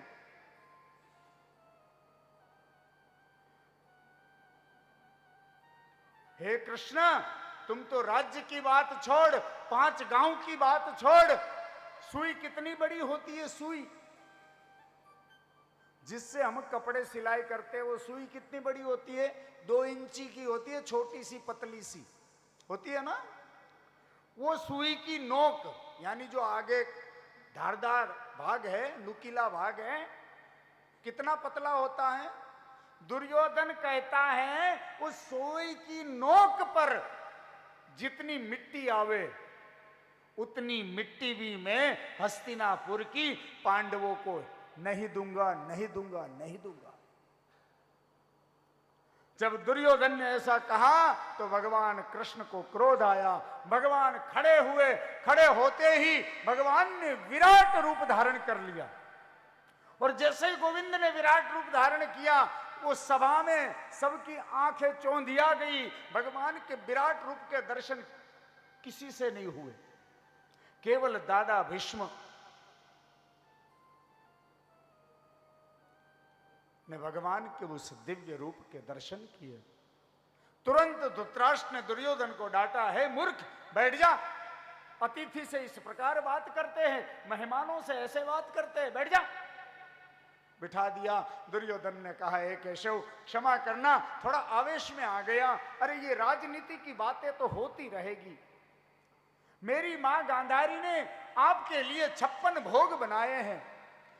मेरी माता को जैसे ही पता चला कि केशव आ रहे हैं, द्वारकाधीश हस्तिनापुर आ रहे हैं, तो आपने तो यशोदा के हाथ के, मां देवकी के हाथ के 56 भोग पाए हैं, तो आज मेरी मां के हाथ के भी 56 भोग पालो। चलो पहले भोजन करते हैं, फिर राजनीति की बात करेंगे। जब ऐसे दुर्योधन ने कहा, भगवान ने कहा, है दुर्योधन सुन, मेरी बात सुन पहले। भोजन 2 परिस्थिति में किया जाता, 2 परिस्थिति में।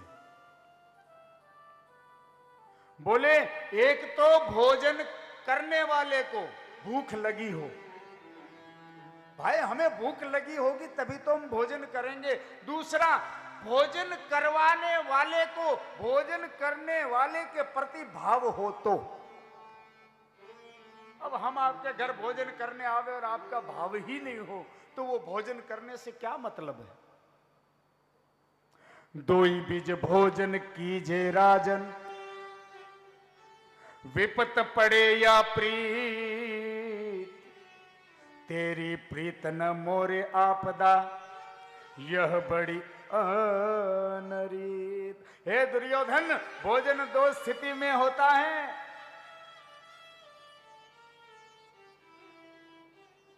या तो सामने वाला प्रिय हो, प्रीत करता हो,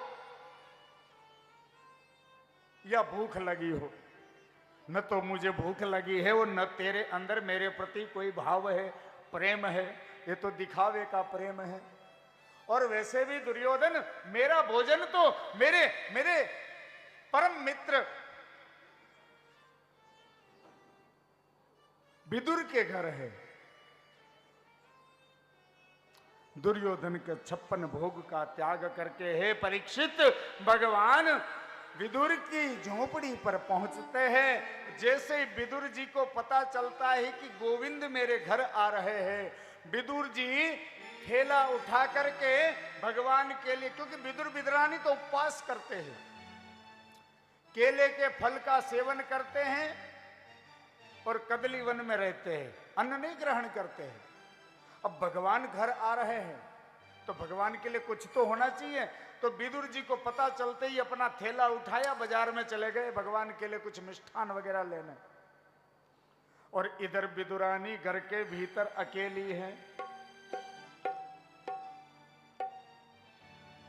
जैसे ही भगवान विदुरानी के द्वार पर आए और विदुरानी की दृष्टि गोविंद के ऊपर पड़ी, गोविंद की दृष्टि विदुरानी के ऊपर पड़ी, मानो विदुरानी भाव विभोर हो गई हो, महामना हो गई हो, बावरी सी हो गई हो, पागल सी हो गई हो। मेरे गोविंद, मेरे कृष्ण आज मेरे द्वार आए, क्या करूं क्या ना करूं, क्या करूं क्या ना करूं। हड़बड़ाहट में भगवान को बैठने के लिए एक खाटला लाई, वो खाटला भी उल्टा पटक दिया। भगवान भाववश में उस उल्टे खाटले के ऊपर ही बैठ गए। भगवान ने कहा, चाची जी, हाँ हाँ लाला, हाँ चाची जी, बड़ी जोर की भूख लगी है, कुछ भोजन करा दो। भाव विभोर विदुरानी भीतर गई, केले उठा करके लाई, एक छोटे से मिट्टी के मटके में तांदुए की सब्जी बना रखी थी, वो सब्जी को लेकर आई, गोविंद के आगे धर दी और गोविंद के सम्मुख बैठ गई। और बैठ करके अपनी दृष्टि गोविंद की दृष्टि से मिली है। भक्त और भगवान का मिलन। और विदुरानी केले के झुंड से केला तोड़ती है, छिलती है, केले की गिरी को लेकर के फेंक देती है और छिलका गोविंद के मुख में देने लगी।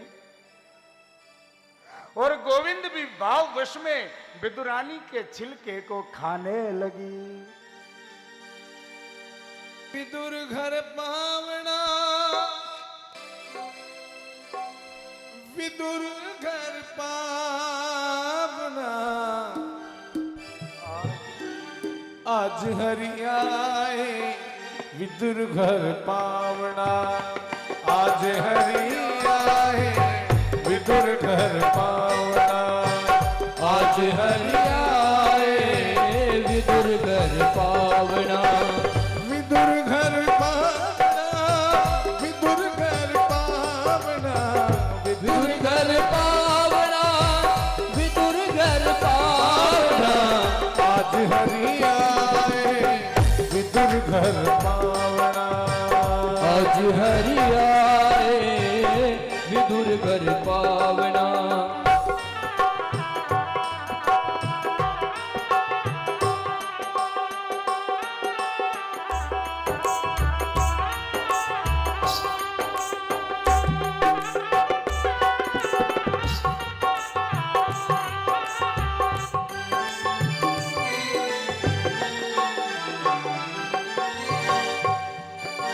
विदुर नहीं घर थी विदुरानी,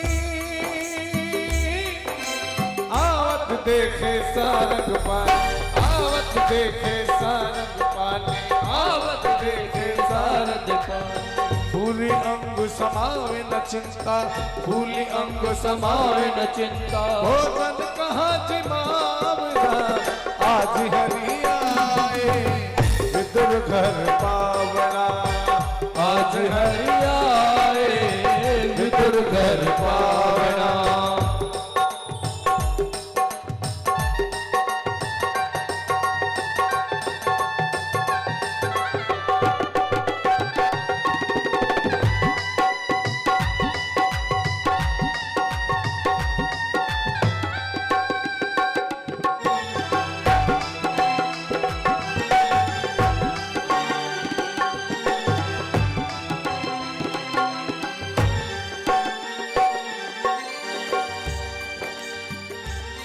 हो केला बहुत प्रेम से लाई,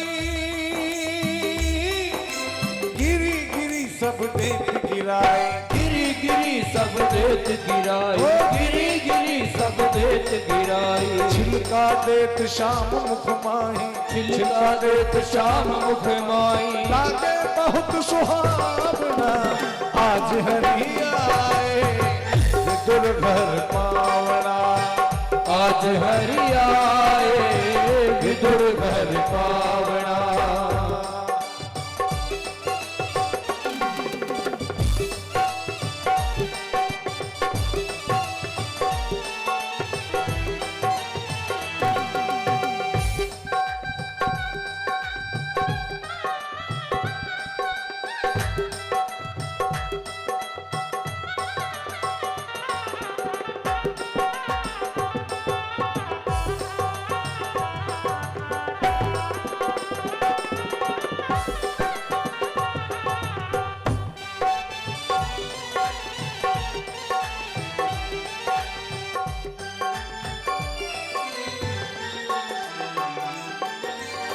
इतने माही विदुर जी आए,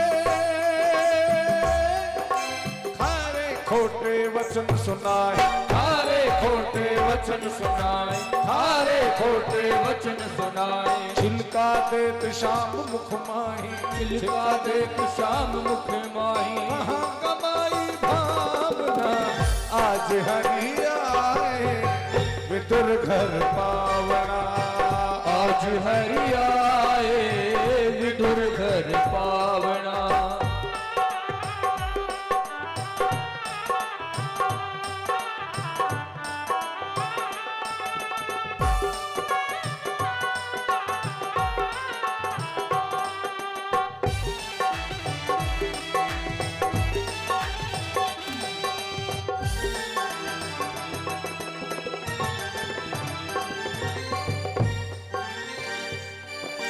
केला लिया विदुर कर माही, गिरी देख गिरधर मुख माही, गिरी देत गिरधर मुख माही, गिरी देत गिरधर मुख माही। कहे कृष्ण जी सुनो विदुर जी, कहे कृष्ण जी सुनो विदुर जी, वो स्वाद नहीं आवना, आज हरि आए विदुर घर पावना, आज हरि आए विदुर घर पावना।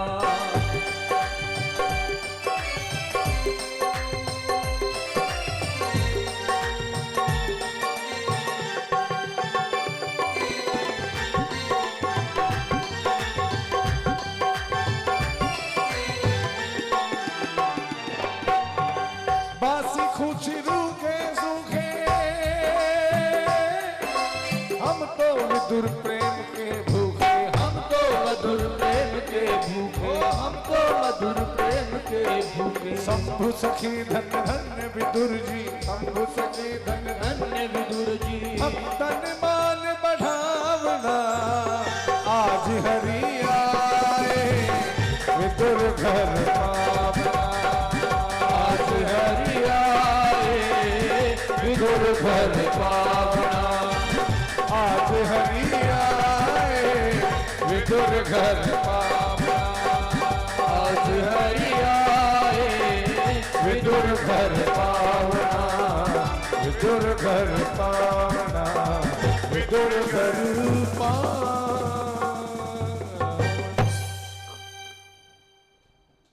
भक्त और भगवान की लीला चल रही है। केले को छिलती है विदुरानी, केले की गिरी फेंक देती है और छिलका शाम के मुख में देती है। भगवान भी बड़े प्रेम से विदुरानी के दर्शन करते करते केले के छिलके का भोग ही ग्रहण करे जा रहे हैं। उसी समय विदुर जी आए, देखा, अरे बावरी ये क्या कर रही है। विदुरानी के हाथ से केला छीन लिया, दुर्हट, भगवान को छिलका खिला रही है और गिरी फेंक रही है। डांट करके विदुरानी जी के हाथ से केला ले लिया। विदुर जी ने केला छिला, गिरी भगवान के मुख में दी। भगवान उसे भी स्वीकार करते हैं, लेकिन गिरी खाते हुए भगवान विदुर जी से कहने लगे, विदुर जी, जो आनंद पहले चाची के हाथ के चिलखे में था, वो आनंद इस केले की गिरी में नहीं आ रहा।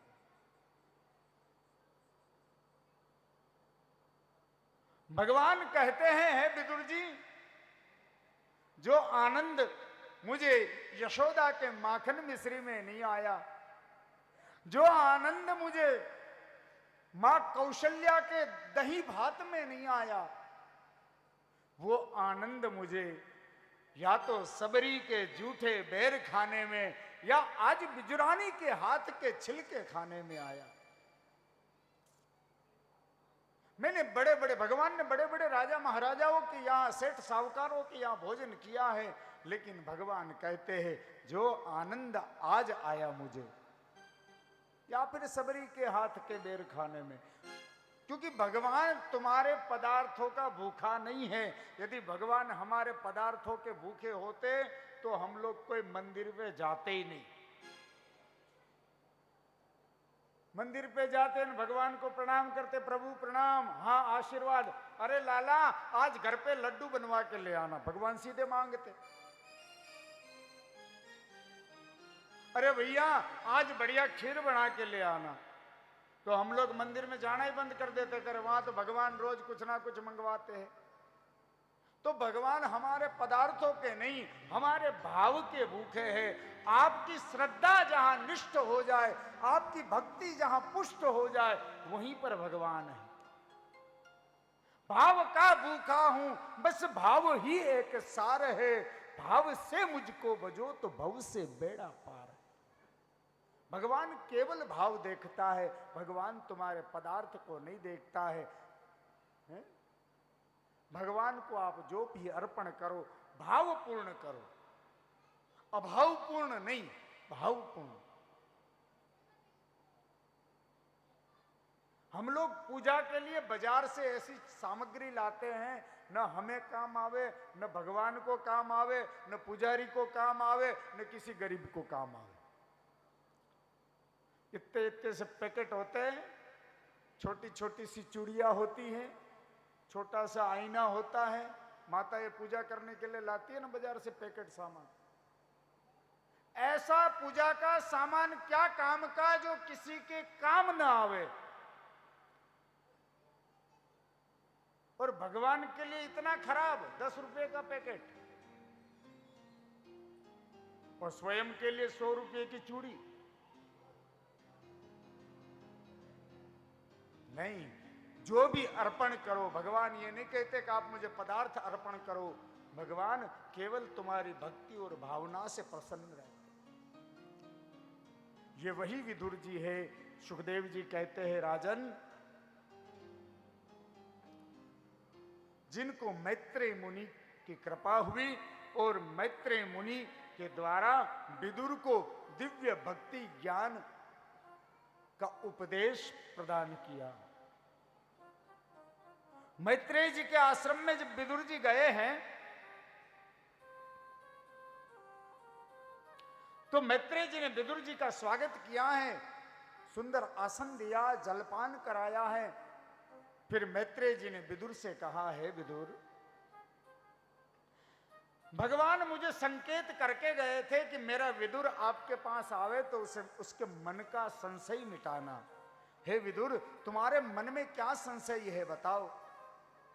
तब विदुर जी कहते हैं, हे प्रभु, हे मैत्रेय मुनि, सुखाय कर्माणि करोति लोके न ते सुखम वान्य दुपारम वा। सुखाय कर्माणि करोति लोके, ये संसार का जीव सुख के पीछे रात दिन एक कर रहा है, लेकिन सुखी नहीं हो रहा है। दिन रात मेहनत कर रहा है, सुखी हो जाओ, सुखी हो जाओ, सुखी हो जाओ, लेकिन जितना सुख के पीछे भाग रहा है उतना दुख के दलदल में धंसा जा रहा है। तो जीव सुखी कैसे होगा? क्योंकि झोपड़ी वाला चाहता है मकान बन जाए, मकान वाला चाहता है महल बन जाए, महल वाला चाहता है हवेली बन जाए, हवेली वाला चाहता है कि किला बन जाए।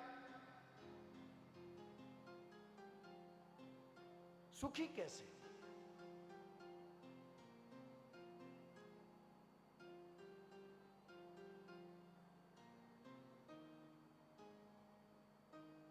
मैत्रेय जी कहते, विदुर जी, ये संसार जो है, इस संसार का नाम है दुखालयम शाश्वतः। यदि आप पुस्तकालय में जाओगे तो आपको वहां क्या मिलेगा? बोले पुस्तक। औषधालय में जाओगे तो क्या मिलेगा? बोले औषध, दवाइयां मिलेगी। विद्यालय में जाओगे तो विद्या मिलेगी। उसी प्रकार दुखालय में जाओगे तो दुख ही मिलेगा। ये संसार दुख का घर है, ये दुनिया दुखालय है। और दुखालय में जाके तुम सुख की खोज करोगे। अच्छा, सुख दुख नाम की कोई चीज ये दुनिया में है ही नहीं। सुख क्या है? सुख है किसी वस्तु का अभाव पूर्ण हो जाना। घर में गाड़ी नहीं है, गाड़ी आ गई, इस बात का सुख है।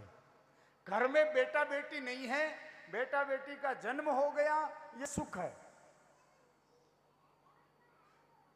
गरीब है, पैसा आ गया, ये सुख है।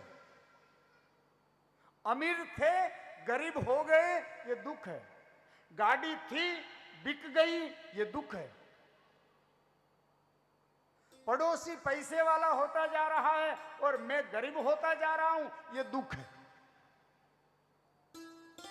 सुख दुख, किसी वस्तु की पूर्ति होना सुख है, किसी वस्तु का अभाव दुख है। हकीकत में सुख दुख कुछ नहीं है। बोले तो, बोले भगवान कौन है? हमने पहले दिन चर्चा की, दूसरे दिन चर्चा की। भगवान कौन है? बोले भगवान सच्चिदानंद स्वरूप है। और हम कौन है? हम सब कौन है? हम सब हैं ईश्वर अंश, जीव अविनाशी। जब वो सच्चिदानंद के नंद के अंश है हम, तो हमारे पास क्या होना चाहिए? आनंद होना चाहिए। सुख दुख नहीं, आनंद। और आनंद की केवल अनुभूति होती है। बहुत भूख लगती है और हमें भोजन मिल जावे और पेट भर जाता, तब कैसा आनंद आता, तृप्ति। ऐसे कहते हैं भोजन करके, आहा आनंद आ गया। अच्छा, सबका उल्टा है। रात्रि है तो दिन है, सुबह है तो शाम है, स्त्री है तो पुरुष है, बालक है तो वृद्ध है, सुख है तो दुख है। आनंद का कुछ भी उल्टा नहीं है। आनंद तो ऊपर ले जाता है। आनंद, परमानंद, अति आनंद, महा आनंद। आनंद का विपरीत कुछ नहीं है। जिसका विपरीत है वही परेशानी है। सुख है तो दुख है। आज सुखी हो तो कल दुखी होंगे, कल दुखी है तो आज सुखी होंगे। ये सुख दुख केवल हमारी मन की संतुष्टि है। हकीकत में ये सुख दुख इस संसार में कुछ नहीं है, हे विदुर। फिर विदुर जी मैत्रेय मुनि से कहते, प्रभु मुझे थोड़ा ये संसार का, ये सृष्टि का विस्तार कैसे हुआ ब्रह्मा जी के द्वारा, थोड़ी ये कथा श्रवण करा दीजिए। तब मैत्रेय मुनि कहते हैं, हे विदुर जी, भगवान नारायण की नाभि से कमल, कमल से ब्रह्मा जी, और ब्रह्मा जी ने सबसे पहले 4 कुमारों को प्रकट किया, सनक, सनंदन, सनातन और सनत कुमार, ये चारों भाई। ब्रह्मा जी को प्रणाम किया। ब्रह्मा जी ने कहा, बेटा जाओ सृष्टि का विस्तार करो। इन चारों ने मना कर दिया कि पितामह हम ये सृष्टि का विस्तार नहीं करेंगे। बोले तो हम तो भगवान का भजन करेंगे। चारों भाई पिता की, ब्रह्मा जी की अवज्ञा करके चले गए बद्रीनाथ धाम में भगवान का भजन करने। ब्रह्मा जी को क्रोध आया, मेरे ही द्वारा उत्पन्न मेरी ही संतान मेरी बात नहीं मानी और चले गए।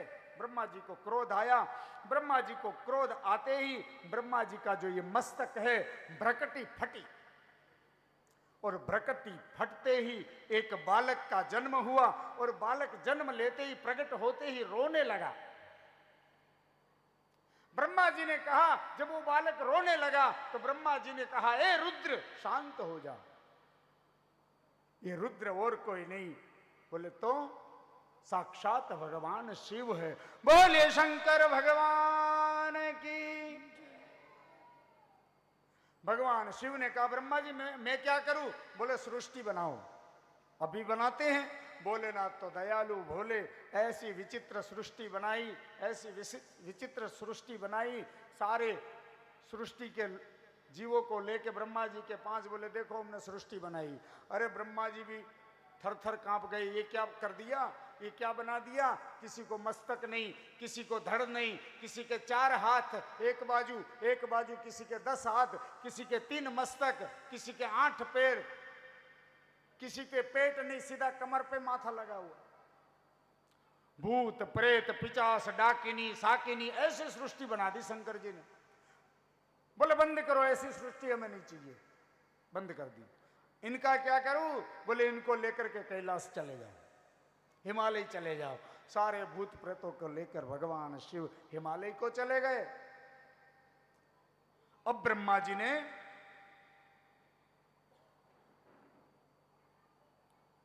इस बार 10 पुत्र उत्पन्न किए अपने मानसिक संकल्प से। ये ब्रह्मा जी के प्रधान 10 पुत्र कहलाए। ये कौन कौन है? मरीचि, अत्रि, अंगिरा, पुलस्त, पुलह, क्रतु, भृगु, वशिष्ठ, दक्ष और नारद। ये 10 पुत्र उत्पन्न किए। अपनी वाणी से ब्रह्मा जी ने परम सुंदरी सरस्वती की उत्पत्ति की। अपनी परछाई से करदम को उत्पन्न किया। अपने वाम भाग से एक कन्या और दक्षिण भाग से एक पुरुष उत्पन्न किया। ये कन्या और पुरुष और कोई नहीं, यही मनु और शतरूपा हुए। इसी मनु महाराज के वंशज है हम, इसलिए हम मानव कहलाए।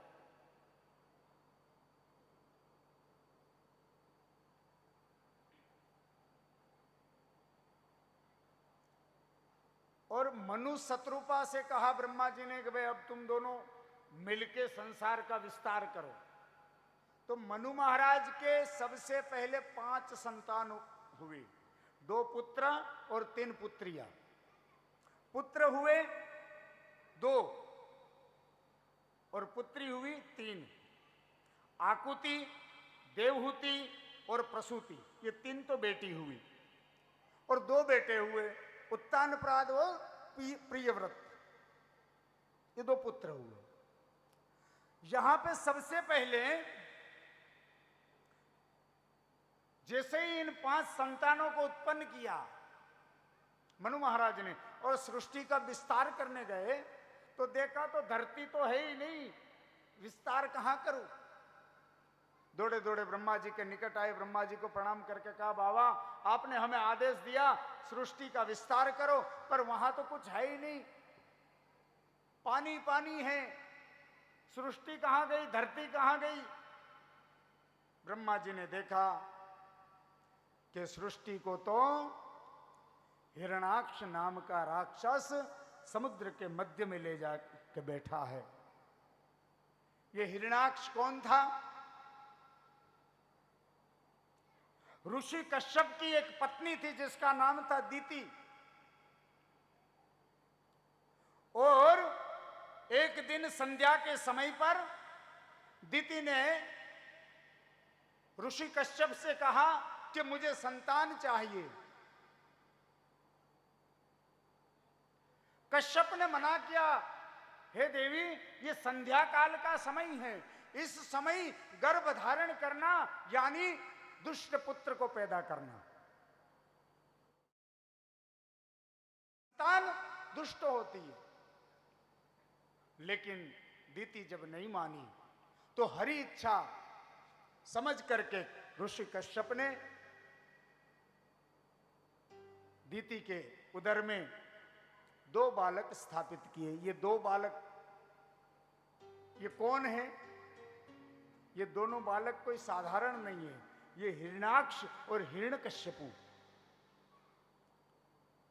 एक समय की बात है, सनकादिक कुमार भगवान श्री हरि नारायण के दर्शन करने के लिए बैकुंठ को गए, और बैकुंठ में भगवान के जो सेवक हैं, जो पार्षद हैं, जय और विजय, वो द्वार पर खड़े हैं। सनकादिक कुमार जैसे ही भगवान के बैकुंठ में प्रवेश करने गए, द्वारपालों ने रोक दिया, रुको महाराज कहां जा रहे हो?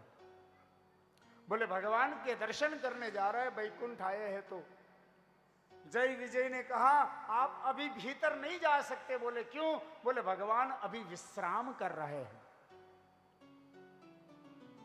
सनकादिक कुमारों को क्रोध आया, देखो इन मूर्ख द्वारपालों को, हम महात्माओं को भगवान के दर्शन करने से रोकते।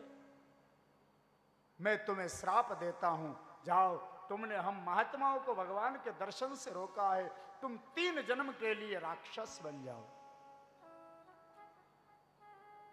ये सुनते ही भीतर से भगवान दौड़ करके आए। भगवान के दर्शन होते ही सनकादिक कुमारों का क्रोध शांत हो गया। भगवान से क्षमा याचना करने लगे, प्रभु हमसे बहुत बड़ा अपराध हो गया, बैकुंठ में आकर भी हमने क्रोध कर दिया, हमें क्षमा करो। भगवान ने कहा बात क्या है ये तो बताओ। बोले हमने आपके द्वारपालों को बोला हमको भगवान के दर्शन करने जाना है, और द्वारपालों ने हमें जाने नहीं दिया, हमें क्रोध आया तो हमने द्वारपालों को श्राप दे दिया। प्रभु क्या श्राप दिया? बोले 3 जन्म तक राक्षस होंगे। लेकिन प्रभु अब आपकी कृपा हुई है, हमसे अपराध तो हो गया है, लेकिन ये जय विजय 3 जन्म में राक्षस तो होंगे ही होंगे। लेकिन हे जय विजय, तुम यदि भगवान को भाव से भजोगे तो तुम्हें 3 जन्म बिताना बहुत लंबा हो जाएगा। यदि तुम भगवान को शत्रु भाव से भजोगे तो स्वयं भगवान के द्वारा ही तुम दोनों का उद्धार होगा 3 जन्म में। भगवान ने कहा सेवक का अपराध स्वामी का होता है। यदि कोई सेवक अपराध करता है तो कहीं ना कहीं उसके स्वामी में गलती है, स्वामी में कमी है। यदि बेटा नालायक है तो कहीं ना कहीं उस बेटे को बिगाड़ने में मां बाप का हाथ रहा होगा। कहीं ना कहीं तो रहता ही है मां बाप का हाथ, जो बेटों की गलतियों पर आवरण डालते रहते हैं। भगवान ने कहा यदि मेरे दोनों द्वारपाल 3 जन्म लेंगे तो मैं इन दोनों का उद्धार करने के लिए 4 जन्म लूंगा, क्योंकि इनका अपराध मेरा अपराध है। यदि इन्होंने अपराध किया है तो अपराधी ये नहीं, मैं इसका स्वामी हूं, मैं अपराधी हूं। इसको 3 जन्म लेना पड़ेगा तो मैं स्वयं 4 बार जन्म लूंगा। जय विजय को श्राप देकर के सनकादिक कुमार तो बद्रीनाथ पहुंच गए। यही जय विजय आज माता दीति के उदर में आए हैं हिरण्याक्ष और हिरण्यकश्यप बन करके। और इनमें से जो बड़ा वाला है हिरण्याक्ष, ये देवताओं को परास्त करके पृथ्वी को अपनी शक्ति से उठा करके समुद्र के अंदर डुबा दी।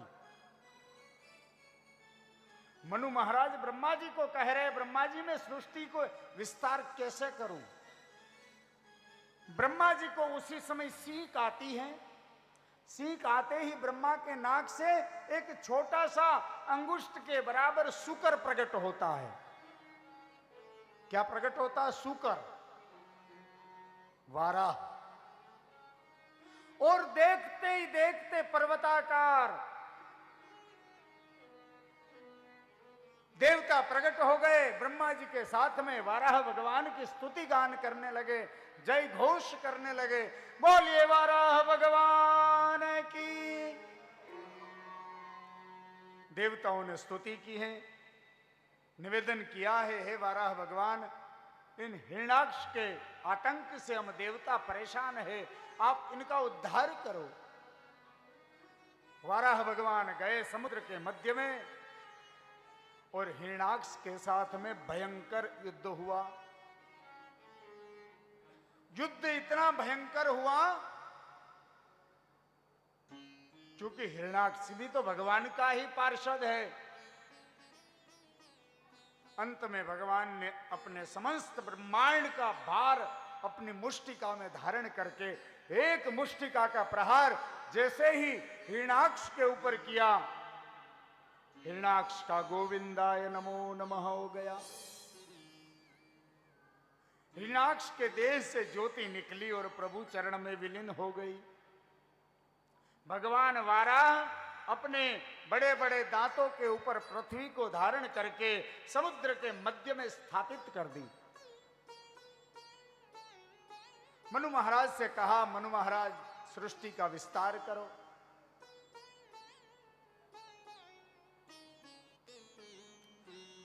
यहां पे पहले मनु महाराज की तीनों बेटियों के वंश का वर्णन आता है।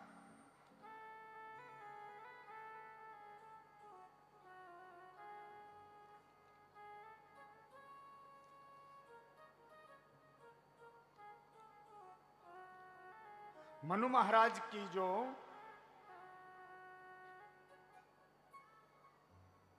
बीच वाली बेटी है, दूसरे नंबर की, उनकी कथा पहले आई है, जिसका नाम है देवहूति।